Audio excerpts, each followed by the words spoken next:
ಮೈ beautiful viewers ಎಲ್ಲರೂ ಹೇಗಿದ್ದೀರಾ? ನಾನು ತುಂಬ ಚೆನ್ನಾಗಿದ್ದೀನಿ. ಐ ಹೋಪ್ ನೀವು ಕೂಡ ತುಂಬ ಚೆನ್ನಾಗಿದ್ದೀರಾ ಅನ್ಕೋತಾ ಇವತ್ತಿನ ವ್ಲಾಗ್ನ ಸ್ಟಾರ್ಟ್ ಮಾಡ್ತಾ ಇದ್ದೀನಿ. ಇನ್ನು ಇವತ್ತಿನ ವ್ಲಾಗ್ನ ನಾನು ಬೆಳಗ್ಗೆಯಿಂದನೇ ಸ್ಟಾರ್ಟ್ ಮಾಡ್ಕೊಂಡಿದ್ದೀನಿ. ಯಾವಾಗಲೂ ನಾವು ಎದ್ದೇಳೋದು 7 ಗಂಟೆ ಆಗುತ್ತೆ. ಇನ್ನು ಗಮ್ಯಂಗೆ ಸ್ಕೂಲ್ ಶುರು ಆಗಿರೋದ್ರಿಂದ 6:30ಗೆ ಎದ್ದೇಳೋಣ ಅನ್ಕೋತೀನಿ. ಎಷ್ಟು ಟ್ರೈ ಮಾಡಿದ್ರೂ ಎದ್ದೇಳೋದಕ್ಕೆ ಆಗಲ್ಲ. ಹಂಗೋ ಹಿಂಗೋ ಎಚ್ಚರ ಆದಾಗ 7 o'clockಗೆ ಎದ್ದು ಸ್ವಲ್ಪ ಹೊರಗಡೆ ಎಲ್ಲ ಕಸ ಹೊಡ್ಕೊಂಡು ನೀರು ಹಾಕಿ ರಂಗೋಲಿ ಹಾಕ್ಕೊಂಡು ಅದಾದಮೇಲೆ ಒಳಗಡೆ ಕೆಲಸನ ಮಾಡ್ಕೋತೀನಿ.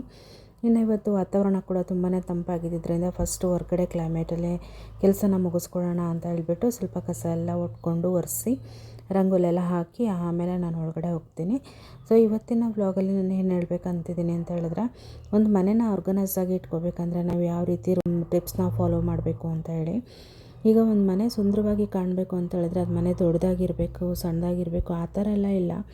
ನಾವಿರೋವಂಥ ಮನೆ ಹೇಗೆ ಇದ್ದರೂ ಕೂಡ ನಾವು ಇಟ್ಕೊಂಡಿರೋವಂಥ ವಸ್ತುಗಳನ್ನ ಯಾವ್ಯಾವ ಪ್ಲೇಸಲ್ಲಿ ಎಲ್ಲೆಲ್ಲಿ ಇಡಬೇಕು ಅದೇ ರೀತಿ ಆರ್ಗನೈಸ್ನ ಮಾಡಿಕೊಂಡ್ರೆ ತುಂಬಾ ಚೆನ್ನಾಗಿ ನಾವು ಮನೇನ ನೀಟಾಗಿ ಕಾಣೋ ಥರ ಮಾಡ್ಕೋಬೋದು. ಪ್ರತಿದಿನ ಒಂದು 40ರಿಂದ 50 ನಿಮಿಷ ಮನೇನ ನಾವು ಆರ್ಗನೈಸ್ ಮಾಡೋದಕ್ಕೆ ಟೈಮ್ ಕೊಟ್ಕೊಂಡಿದ್ದೆ ಆದರೆ ಆ ವಸ್ತುಗಳಲ್ಲೆಲ್ಲೇ ಇರುತ್ತೆ. ಅದು ಬಿಟ್ಟರೆ ಮಕ್ಕಳು ಸಣ್ಣ ಮಕ್ಕಳಿದ್ದಾಗ ಏನಾಗುತ್ತೆ, ಒಂದು ಹಾಫ್ ಆನ್ ಅವರಿಗೆ ಒಂದು ಸತಿ ಹರಡ್ತಾನೆ ಇರ್ತಾರೆ. ಬಟ್ ಅದನ್ನು ಪದೇ ಪದೇ ನಾವು ನೀಟ್ ಮಾಡೋಕ್ಕಾಗಲ್ಲ. ಅಟ್ಲೀಸ್ಟ್ ಒಂದು ದಿನದಲ್ಲಿ ಒಂದು 30 ನಿಮಿಷ ನಾವು ಟೈಮ್ ಕೊಟ್ಕೊಂಡು ಆ ಒಂದು ಐಟಮ್ಸ್ನ ಆ ಪ್ಲೇಸಲ್ಲಿ ಆರ್ಗನೈಸ್ ಮಾಡಿಕೊಂಡ್ರೆ ತುಂಬಾ ಚೆನ್ನಾಗಿ ಮನೇನ ನಾವು ಅಂದವಾಗಿ ಕಾಣೋ ಥರ ಮಾಡ್ಕೋಬೋದು. ನನಗಂತೂ ಯಾವಾಗಲೂ ಅನಿಸುತ್ತೆ ಮನೆ ತುಂಬಾ ಚೆನ್ನಾಗಿರಬೇಕು ಅಂತ ಹೇಳ್ಬಿಟ್ಟು. ಬಟ್ ನಾನು ಎಷ್ಟು ನೀಟ್ ಮಾಡ್ಕೋತೀನಿ ಆದರೆ ಅದು ಹಾಗೇ ಮತ್ತೆ ಹರಡುತ್ತೆ. ಯಾಕಂದರೆ ಮಕ್ಕಳು ತುಂಬ ದೊಡ್ಡವರಾದಮೇಲೆ ಮನೆ ನಾವು ಹೇಗೆ ಇಟ್ಕೋತೀವೋ ಹಾಗೇ ಇರುತ್ತೆ. ಹಾಗೆ ಅಡುಗೆ ಮನೆ ವಿಚಾರಕ್ಕೆ ಬಂದಾಗ ಕೌಂಟರ್ ಟಾಪ್ ತುಂಬಾ ಚೆನ್ನಾಗಿತ್ತು. ಅಂದರೆ ಒಳ್ಳೆ ಫೀಲಲ್ಲಿ ಅಡುಗೆ ಮಾಡೋದಕ್ಕೆ ಇಂಟ್ರೆಸ್ಟ್ ಇರುತ್ತೆ. ಅದೇ ತುಂಬ ಅಡುಗೆ ಇತ್ತು ಅಂತ ಹೇಳಿದ್ರೆ ಅಲ್ಲಿ ಏನು ಮಾಡೋದಕ್ಕೂ ಇಷ್ಟ ಆಗೋಲ್ಲ. ಮನಸ್ಸಿಗೆ ಒಂಥರ ಏನು ಪ್ರಶಾಂತತೆ ಇರಬೇಕು ಯಾವುದೇ ಕೆಲಸ ಮಾಡಬೇಕು ಅಂದರೆ. ಹಾಗಾಗಿ ನಾನು ಕೌಂಟರ್ ಟಾಪಲ್ಲಿ ಆದಷ್ಟು ಸ್ವಲ್ಪ ಪ್ಲ್ಯಾಂಟ್ಸ್ಗಳನ್ನ ಇಟ್ಕೊಂಡಿದ್ದೀನಿ, ಆರ್ಟಿಫಿಷಿಯಲ್ ಪ್ಲ್ಯಾಂಟ್ಸು. ಯಾಕಂದರೆ ನ್ಯಾಚುರಲ್ ಪ್ಲ್ಯಾಂಟ್ಸ್ನ ಇಟ್ಕೊಂಡ್ರೆ ಮೇಂಟೈನ್ ಮಾಡೋಕ್ಕೆ ಕಷ್ಟ ಆಗುತ್ತೆ. ಹಾಗೆ ಕೌಂಟರ್ ಟಾಪಲ್ಲಿ ಒಂದು ವುಡನ್ ಟ್ರೇನ ತರಿಸಿದೆ. ಅದಕ್ಕೆ ಒಂದು ಸ್ವಲ್ಪ ಇದು ಎಸೆನ್ಸಿಯಲ್ ಕ್ಯಾಂಡಲ್ಸ್ ಬರುತ್ತಲ್ವ ಅದನ್ನು ತರಿಸಿ ಇಟ್ಕೊಂಡಿದ್ದೀನಿ. ನಾನು ಯಾವಾಗಲೂ ಅಷ್ಟೇ ಬೆಳಗ್ಗೆ ಕಿಚನ್ಗೆ ಎಂಟ್ರಿ ಆದ ತಕ್ಷಣವೇ ಆ ಒಂದು ಕ್ಯಾಂಡಲ್ನ ಹಚ್ತೀನಿ. ಸೊ ಅದರಿಂದ ಏನಾಗುತ್ತೆ, ಫ್ರ್ಯಾಗ್ರೆನ್ಸ್ ಒಳ್ಳೆ ಮೂಡನ್ನ ತರುತ್ತೆ, ಜೊತೆಗೆ ಮೈಂಡನ್ನ ಫ್ರೆಶ್ ಮಾಡುತ್ತೆ. ಹಾಗೆಯೇ ಫ್ರ್ಯಾಗ್ರೆನ್ಸ್ ಚೆನ್ನಾಗಿದ್ದಾಗ ಏನಾಗುತ್ತೆ, ಒಳ್ಳೆ ಮನಸ್ಥಿತಿ ಕೂಡ ಚೆನ್ನಾಗಿರುತ್ತೆ. ನಾವು ಯಾವುದೇ ಒಂದು ಟೆನ್ಷನಲ್ಲಿದ್ದರೂ ಕೂಡ ಆ ಒಂದು ಪ್ಲೇಸ್ ನಮಗೆ ಸಮಾಧಾನ ತರುತ್ತೆ ಅಂತ ನನ್ನ ಭಾವನೆ. ನಿಮಗೆ ಹೇಗೆ ಅನಿಸುತ್ತೆ ಅಂತ ಕಮೆಂಟ್ ಮಾಡಿ. ಹಾಗೆ ಒಂದು ದೇವ್ರ ಮನೆಯಲ್ಲಿ ದೀಪ ಹಚ್ಚಿದ್ದೀವಿ ಅಂದರೆ ಮನಸ್ಸಲ್ಲಿನೂ ಒಂಥರ ಸಮಾಧಾನ. ಬಟ್ ಬೆಳಗ್ಗೆನೇ ನಮಗೆ ದೀಪ ಹಚ್ಚೋದಕ್ಕಾಗಲ್ಲಲ್ವ. ಸೊ ಅಟ್ಲೀಸ್ಟ್ ಕೌಂಟರ್ ಟಾಪಲ್ಲಿ ನಾವು ಈ ಥರ ಒಂದು ಕ್ಯಾಂಡಲ್ಸ್ನ ಇಟ್ಕೊಂಡಾಗ ಮನಸ್ಸಿಗೇನೋ ಒಂಥರ ಶಾಂತಿ ಸಮಾಧಾನ ಸಿಗುತ್ತೆ ಅಂತ ಹೇಳ್ಬಿಟ್ಟು. ಇನ್ನು ನಾವು ತರಿಸಿರೋವಂಥ ರೇಷನ್ ಎಲ್ಲ ಈ ಥರ ಒಂದು ಬಾಕ್ಸಲ್ಲಿ ಸಣ್ಣ ಬಾಕ್ಸಿಗೆ ಎಲ್ಲ ಆರ್ಗನೈಸ್ ಮಾಡಿ ಇಟ್ಕೊಂಡಿರ್ತೀವಿ. ಮಿಕ್ಕಿರೋವಂಥ ಪ್ಯಾಕೆಟ್ಸ್ನ ಈ ಥರ ಒಂದು ದೊಡ್ಡ ಬಾಕ್ಸಲ್ಲಿ ಹಾಕಿ ಇಟ್ಕೊಂಡಿರ್ತೀವಿ. ಸೊ ಇದರಲ್ಲಿ ಮಿಕ್ಕಿರೋವಂಥ ಪ್ಯಾಕೆಟ್ಸಲ್ಲಿರೋದನ್ನೆಲ್ಲ ತೊಗೊಂಡು ಫಸ್ಟ್ ಮುಗಿಸ್ಕೊಂಡು ಅದಾದಮೇಲೆ ಬಾಕ್ಸಲ್ಲಿ ಇಟ್ಕೊಂಡಿರೋವಂಥ ಐಟಮ್ಸ್ನ ತೊಗೊಂಡು ಉಪಯೋಗಿಸ್ಕೋತೀವಿ. ಇಲ್ಲಾಂದರೆ ಆ ಬಾಕ್ಸಲ್ಲಿ ಇದ್ದಿದ್ದ ಐಟಮ್ಸು ಹಾಗೆ ಉಳ್ಕೊಂಬಿಡುತ್ತೆ. ಹಾಗಾಗಿ ಒಂದು ಟೈಮ್ ಬಾಕ್ಸಲ್ಲಿ ಹಾಗೆ ಉಳ್ಕೊಂಡಿತ್ತು ಅಂದರೆ ಇಲ್ಲ ಅಂತ ಮತ್ತು ಆ ಐಟಮ್ಸ್ನ ತರಿಸ್ಕೋತೀವಿ. ಹಳೆ ಐಟಮ್ಸ್ ಎಲ್ಲ ಹುಳಾಗ್ಬಿಡುತ್ತೆ. ಹಾಗಾಗಿ ಈ ಥರ ಮಾಡ್ಕೊಳ್ಳೋದು. ಇನ್ನು ಇಡ್ಲಿ ಪಾತ್ರೆ ಈ ಥರ ಕಪ್ಪಾಗಿತ್ತು, ಕುಕ್ಕರ್ಗಳ ಕಪ್ಪಾಗಿತ್ತು ಅಂದರೆ ನೀರಿಗೆ ಸ್ವಲ್ಪ ಹುಣಸೆಹಣ್ಣು ಅಥವಾ ಹಿಂಡಿ ಇಟ್ಕೊಂಡಿರುವಂಥ ನಿಂಬೆಹಣ್ಣಿನ ಸಿಪ್ಪೆನ ಈ ಥರ ತೆಗೆದಿಟ್ಕೊಂಡು ಅದು ಸ್ಟೀಮ್ ಮಾಡ್ಕೊಳ್ಳುವಾಗ ಅದ್ರ ಜೊತೆಗೆ ಸೇರಿಸಿದ್ರೆ ಕಪ್ಪು ಕಲೆ ಅನ್ನೋದಕ್ಕೂ ಇರೋದಿಲ್ಲ. ಇನ್ನು ಗಮ್ಯಂಗೆ ನಾನು ಟಿಫನಿಗೆ ರವೆ ಇಡ್ಲಿ ಮಿಕ್ಸ್ ತೊಗೊಬಂದಿದ್ದೆ. ಮಮ್ಮಿ ನಂಗೆ ಅದೇ ಮಾಡಿಕೊಡಿ ಅಂತ ಕೇಳಿದ್ರು. ಹಾಗಾಗಿ ಅದನ್ನೇ ಮಾಡೋಣ ಅಂತ ಹೇಳ್ಬಿಟ್ಟು ಮಿಕ್ಸ್ಚರ್ನ ಮೊಸರು ಜೊತೆ ಕಲಸಿ ಇಟ್ಕೊಂಡಿದ್ದೆ ಒಂದು 5 ಮಿನಿಟ್ಸು. ಅದು ಉದ್ಕಿದ ಮೇಲೆ ಇನ್ನೊಂದು ಸ್ವಲ್ಪ ನೀರನ್ನ ಸೇರಿಸ್ಕೊಂಡು ಮಿಕ್ಸ್ ಮಾಡಿ ಇಡ್ಲಿನ ಬೇಯಿಸೋದಕ್ಕೆ ಇಟ್ಕೊಂಡಿದ್ದೀನಿ. ಇನ್ನು ಗಮ್ಮೆ ಕಳಿಸಿದಾದ್ಮೇಲೆ ನಮಗೆ ಟಿಫನ್ ಮಾಡ್ಕೊಳ್ಳೋಣ ಅಂತ. ಮಂಡ್ಯಕ್ಕೆ ಎದ್ದಿದ್ದರಿಂದ ನಾವು ಅವತ್ತು ಹೆಂಗಿದ್ರು ಉಪ್ಪತ್ತಿನ ಟಿಫನ್ ಮಾಡ್ಕೊಳ್ಳೋದ್ರಿಂದ ಉಪ್ಪಿಟ್ಟು ಅಥವಾ ಅವಲಕ್ಕಿ ಏನಾದರೂ ಮಾಡ್ಕೊಳ್ಳೋಣ ಅಂತ. ಗಮ್ಯನ ಟಿಫನ್ ಬಾಕ್ಸಿಗೆ ಅವಲಕ್ಕಿ ಉಪ್ಪಿಟ್ಟೆಲ್ಲ ತೊಗೊಂಡೋಗಲ್ಲ. ಹಾಗಾಗಿ ಅವಳಿಗೆ ಈ ಥರ ಒಂದು ಟಿಫನ್ ರೆಸಿಪಿನ ನಾನು ಪ್ರಿಫರ್ ಮಾಡ್ತೀನಿ. ಹಾಗೆ ಅವಳಿಗೆ ಲಂಚ್ ಬಾಕ್ಸಿಗೆ ಹಣ್ಣು ಪಪ್ಪಾಯ ತೊಗೊಂಬಂದಿದ್ದೆ, ಅದು ಕೂಡ ಹೆಚ್ಚಿಕೊಡೋಣ ಅಂತೇಳ್ಬಿಟ್ಟು ಕೂತ್ಕೊಂಡು ಹೆಚ್ಚ್ತಾ ಇದ್ದೆ. ಯಾವಾಗಲೂ ಅನಿಸುತ್ತೆ ಹಣ್ಣನ್ನು ಯಾರಾದರೂ ಹೆಚ್ಚಿಕೊಟ್ರೆ ತಿನ್ನೋಣ ಅಂತ. ಬಟ್ ನಮಗೆ ಅದೃಷ್ಟ ಇಲ್ಲ. ನಮ್ಮ ಕೆಲಸ ನಾವೇ ಮಾಡ್ಕೊಳ್ಳೋದ್ರಿಂದ ಇದನ್ನು ನಾವೇ ಮಾಡಬೇಕಾಗಿರುತ್ತೆ. ಇನ್ನು ಮಕ್ಕಳು ಅಂತ ಬಂದಾಗ ಅವರಿಗೆ ನಾವೇ ಮಾಡಿಕೊಡೋದ್ರಿಂದ ಈ ಕೆಲಸ ನನ್ನದೇ ಆಗಿರುತ್ತೆ. ಇನ್ನು ಗಮ್ಯಂಗೆ ಇಡ್ಲಿ ಬೇಯೋದಕ್ಕಿಟ್ಟಿದ್ನಲ್ವ, ಇಡ್ಲಿ ಕೂಡ ಬೆಂದ್ಕೊಂಡಿತ್ತು. ಸರಿ ಅದನ್ನು ಕೂಡ ಸರ್ವ್ ಮಾಡಿ ಅವಳಿಗೆ ಹಾಕ್ಕೊಟ್ಟು ಅದಾದಮೇಲೆ ಬಾಕ್ಸಿಗೆ ಕೂಡ ಹಾಕ್ಕೊಡೋಣ ಅಂತ ಅಂದ್ಕೊಂಡೆ.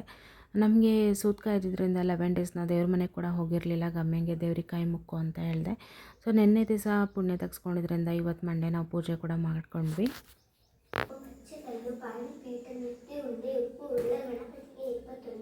ನಮಸ್ಕಾರಗಳು.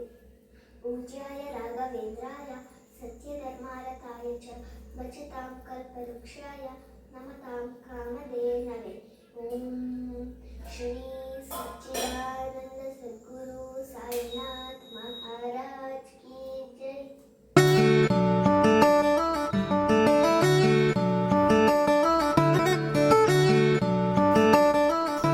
ಗಮ್ಮಿಂಗ್ಗೆ ಆಲ್ಮೋಸ್ಟ್ ನಾವು ಸ್ಕೂಲಿಗೆ ಕಳಿಸ್ತಾ ಇದ್ವಲ್ಲ ಪ್ರೀ ಸ್ಕೂಲ್, ಅಲ್ಲೇ ಅವರಿಗೆ ಎಲ್ಲ ಥರ ಸ್ತೋತ್ರಗಳನ್ನೆಲ್ಲ ಹೇಳ್ಕೊಡೋರು. ಹಾಗಾಗಿ ಅವಳು ದೇವ್ರ ಮನೆಗೆ ಬಂದಾಗ ನರ್ಸರಿಯಿಂದನೇ ತುಂಬ ಶ್ಲೋಕಗಳೆಲ್ಲ ಹೇಳೋಳು. ನಮಗಂತೂ ತುಂಬಾ ಖುಷಿಯಾಗೋದು. ಮಕ್ಕಳು ಓದೋದ್ರ ಜೊತೆಗೆ ಒಳ್ಳೆಯ ಸಂಸ್ಕಾರನೂ ಕಲಿಬೇಕು. ಅದು ಫೌಂಡೇಶನ್ ಬಂದು ಪ್ರೀ ನರ್ಸರಿ ಹಾಗೆಯೇ ಪ್ರೈಮರಿ ಎಲ್ಲ ಸ್ಕೂಲ್ಗಳಲ್ಲೂ ಮಕ್ಕಳಿಗೆ ಇತ್ತು ಅಂದರೆ ಅವರು ಒಂದು ಸಂಸ್ಕಾರವಂತ ಮಕ್ಕಳಾಗಿ ಬೆಳೀತಾರೆ ಅನ್ನೋದು ನನ್ನ ಭಾವನೆ. ಅದೇ ರೀತಿ ಮನೆಯಲ್ಲೂ ಕೂಡ ನಾವು ಅವರಿಗೆ ಪುಷಪ್ ಮಾಡಬೇಕು. ಒಂದು ದೇವ್ರಿಗೆ ನಮಸ್ಕಾರ ಮಾಡೋದಾಗಿರ್ಬೋದು ಅಥವಾ ಒಂದು ಸ್ತೋತ್ರ ಹೇಳೋದಾಗಿರ್ಬೋದು, ಪ್ರತಿಯೊಂದು ಕೂಡ ಮಕ್ಕಳಿಗೆ ನಾವು ಸಂಸ್ಕಾರನ ಹೇಳಿಕೊಟ್ರೆ ಮಾತ್ರ ಕಲಿತಾರೆ. ಕೆಲವೊಂದನ್ನು ನಾವು ಮಾಡೋದನ್ನು ನೋಡಿ ಕಲಿತ್ರೆ, ಕೆಲವೊಂದನ್ನು ನಾವು ಹೇಳ್ಕೊಡೋದ್ರಿಂದ ಕಲಿತಾರೆ ಅನ್ನೋದು ನನಗೆ ಅನಿಸಿಕೆ.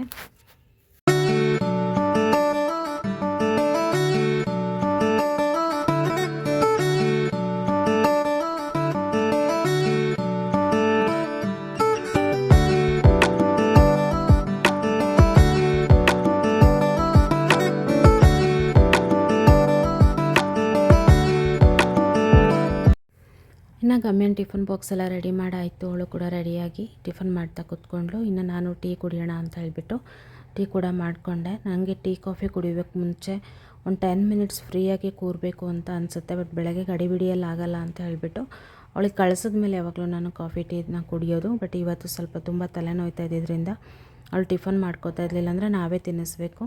ಅವಳು ತಿನ್ಕೋತಾ ಇದ್ಲು. ಸೊ ಹಾಗಾಗಿ ಟೀ ಕುಡ್ಕೊಬಿಡೋಣ ಅಂತ ಹೇಳ್ಬಿಟ್ಟು ಅದು ಕೂಡ ಮಾಡಿಕೊಂಡೆ.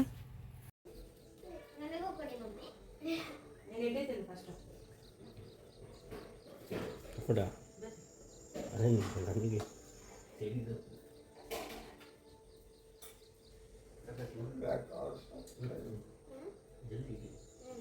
ಒಂದು ಕಡೆ ಇದೆಯಲ್ಲ ಅವನು ಹಾಗೆ ಒಂದು ನಿಮಿಷದಿಂದ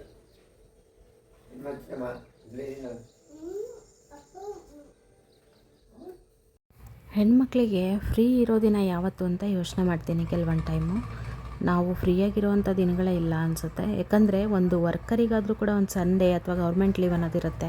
ಮನೇಲಿರುವಂಥ ಮೆಂಬರ್ಸ್ಗೆ, ಸ್ಕೂಲಿಗೆ ಹೋಗೋ ಮಕ್ಕಳಿಗೆ ಸ್ಕೂಲ್ ರಜಾ ಇದ್ದರೆ, ಹೌಸ್ ವೈಫ್ಸಿಗೆ ಸಂಡೇನೇ ಡಬಲ್ ಕೆಲಸ ಅಂತ ತುಂಬಾ ಬೇಜಾರು ಅನಿಸುತ್ತೆ. ಯಾಕಂದರೆ ಒಬ್ಬರು ಹೌಸ್ ವೈಫು ಮನೇಲಿ ಕೂತ್ಕೊಂಡು ಏನು ಮಾಡ್ತೀಯಾ ನೀನು ಅಂತ ಕೇಳೋದು ಕಾಮನ್.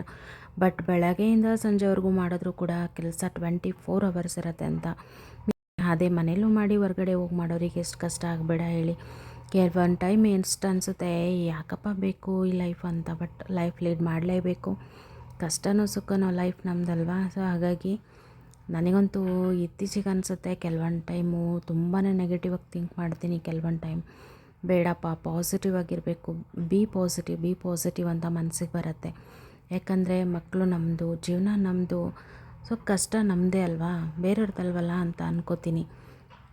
ಆದಷ್ಟು ವೀಡಿಯೋಸ್ನ ಮಾಡ್ಕೊಳ್ಳೋದಕ್ಕೆ, ಇನ್ಸ್ಟಾಗ್ರಾಮಲ್ಲೇ ರೀಲ್ಸ್ ಮಾಡೋದಕ್ಕೆ, ಹಾಗೆಯೇ ನಂದೊಂದು ಸಣ್ಣ ಒಂದು ಬಿಸ್ನೆಸ್ ಇರೋದ್ರಿಂದ ಆ ಬಿಸ್ನೆಸ್ ಕಡೆ ಫೋಕಸ್ ಮಾಡಿಕೊಂಡು ಟೈಮ್ನ ಸ್ಪೆಂಡ್ ಮಾಡ್ತೀನಿ. ಸೊ ಲೈಫ್ ಮುಂದೆ ಹೇಗೆ ಬರುತ್ತೆ ಹಾಗೇ ನಡ್ಕೊಂಡು ಹೋಗೋಣ. ದೇವ್ರು ನಮಗೆ ಚೆನ್ನಾಗಿಟ್ಟಿರ್ತಾನೆ ಅನ್ನೋ ನಂಬಿಕೆ ಇದೆ.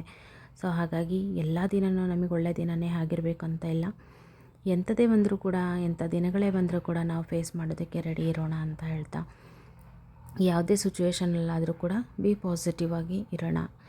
ಸೊ ಇದು ಇವತ್ತಿನ ವ್ಲಾಗ್. ಗಮ್ಯಂಗೆ ಕೂಡ ಎಲ್ಲ ರೆಡಿ ಮಾಡಿ ಆಗಿತ್ತು. ಅವ್ರ ಪಪ್ಪ ಶೂ ಪಾಲಿಷ್ ಮಾಡಿಕೊಡ್ತೀನಿ ಅಂತ ಕೂತ್ಕೊಂಡ್ರು. ದಯವಿಟ್ಟು ಅದಕ್ಕೆ ಆ ಗಿಡದಲ್ಲಿ ತೊಗೊಂಬಂದು ಹುಲಿ ಸಿಂಹಗಳನ್ನ ಇಡ್ತಾನೆ. ಯಾಕಂದರೆ ಅವಕ್ಕೆ ಊಟ ಅಂದರೆ ಕೂರಿಸ್ಬಿಟ್ರೆ ಅದು ಊಟ ಮಾಡುತ್ತೆ ಅಲ್ಲಿ ಅನ್ನೋದು ಅವನ ಭಾವನೆ.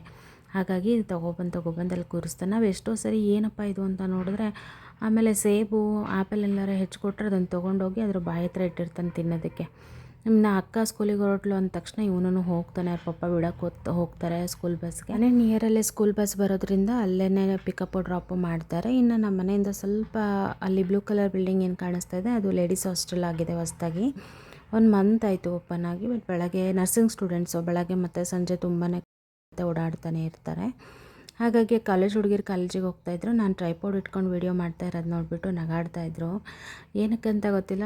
ಮುಂದೆ ಹೋಗಿರೋಬ್ರು ಸ್ಟೂಡೆಂಟ್ ಹೇಳ್ತಾಯಿದ್ರು ಅಲ್ಲಿ ರೋಡಲ್ಲಿ ವೀಡಿಯೋ ಮಾಡ್ತಾಯಿದ್ದಾರೆ ಅಂತೇಳ್ಬಿಟ್ಟು. ಅವರು ಹುಡುಗಿಯರು ನಗಾಡ್ತಾ ಹೋಗ್ತಾಯಿದ್ರು. ಅಂದರೆ ಅವ್ರಿಗೆ ಕಾಮನಾಗಿ ಗೊತ್ತು ಎಲ್ಲ ಕಡೆ ಯೂಟ್ಯೂಬರ್ಸ್ ಇದ್ದಾರೆ, ತುಂಬ ಜನ ಯೂಟ್ಯೂಬ್ ಚಾನಲ್ನ ಮಾಡ್ತಾರೆ ಅಂತ. ಸೊ ಹಾಗಾಗಿ ಅವರು ನಗಾಡ್ಕೊಂಡು ಹೋಗ್ತಾಯಿದ್ರು. ಇನ್ನು ಪ್ರತಿದಿನ ಎಲ್ಲರ ಮನೇಲೂ ಮಕ್ಕಳನ್ನ ಡ್ರಾಪ್ ಮಾಡೋಷ್ರೊಳಗೆ ಇಷ್ಟೆಲ್ಲ ಕೆಲಸಗಳು ಲೇಡೀಸ್ ಮಾಡಿರ್ತಾರೆ ಅಂತ ಅನ್ಕೋತೀನಿ. ಎಲ್ಲರೂ ಕಷ್ಟಪಡ್ತೀವಿ, ಎಲ್ಲರಿಗೂ ಪ್ರತಿಫಲ ಸಿಗಲಿ ಅಂತ ನಾನು ಅನ್ಕೋತೀನಿ. ನಾವು ಮಾಡುವಂಥ ಕೆಲಸಕ್ಕೆ ಯಾರು ಕೂಡ ಅವಾರ್ಡ್ ಕೊಡೋದು ಬೇಡ, ಜಸ್ಟ್ ಅಪ್ರಿಷಿಯೇಟ್ ಮಾಡಿದ್ರೆ ಅದರಷ್ಟು ದೊಡ್ಡ ಬಹುಮಾನ ಯಾವುದೂ ಇಲ್ಲ ಅಂತ ಅನಿಸುತ್ತೆ. ಇದಾಗಿತ್ತು ಇವತ್ತಿನ ವ್ಲಾಗ್. ಈ ವ್ಲಾಗ್ ನಿಮಗೆ ಖಂಡಿತ ಇಷ್ಟ ಆಗ್ಬೋದು ಅನ್ಕೋತೀನಿ. ಇಷ್ಟ ಆದರೆ ಪ್ಲೀಸ್ ಲೈಕ್ ಮಾಡಿ, ಶೇರ್ ಮಾಡಿ, ಕಮೆಂಟ್ ಮಾಡಿ. ಹಾಗೆ ಈ ವ್ಲಾಗ್ ಹೇಗಿತ್ತು ಅಂತ ಕಮೆಂಟ್ ಸೆಕ್ಷನಲ್ಲಿ ತಿಳಿಸಿ. ಇದೇ ರೀತಿ 3 ವೀಡಿಯೋಸ್ಗೆ ನನ್ನ ಯೂಟ್ಯೂಬ್ ಚಾನಲ್ನ ಸಬ್ಸ್ಕ್ರೈಬ್ ಮಾಡ್ಕೊಳ್ಳಿ. ಇದರಿಂದ ನಾನು ಹಾಕುವಂಥ ನೆಕ್ಸ್ಟ್ ವ್ಲಾಗ್ ನೋಟಿಫಿಕೇಷನ್ ನಿಮಗೆ ತಕ್ಷಣ ಸಿಗುತ್ತೆ ಅಂತ ಹೇಳ್ತಾ, ಸೊ ಗಮ್ಯನ್ ಸ್ಕೂಲ್ ಬಸ್ ಕೂಡ ಬಂತು. ಅವ್ರ ಪಾಪ ಡ್ರಾಪ್ ಮಾಡಿಬಿಟ್ಟು ಸ್ಕೂಲ್ ಬಸ್ಗೆ ಬರ್ತಾರೆ. ಬಂದಾದಮೇಲೆ ಅವರು ಕೂಡ ಫ್ರೆಶ್ ಅಪ್ ಆಗಿ ಶಾಪಿಗೆ ಹೋಗ್ತಾರೆ. ಇನ್ನು ಮಿಕ್ಕಿದ ಕೆಲಸಗಳು ನಮ್ದು ಕಂಟಿನ್ಯೂ ಆಗುತ್ತೆ. ಇದೇ ರೀತಿ 3 ವ್ಲಾಗ್ಸ್ ಜೊತೆ ಸಿಗ್ತೀನಿ. Thanks for watching. ಬಾಯ್.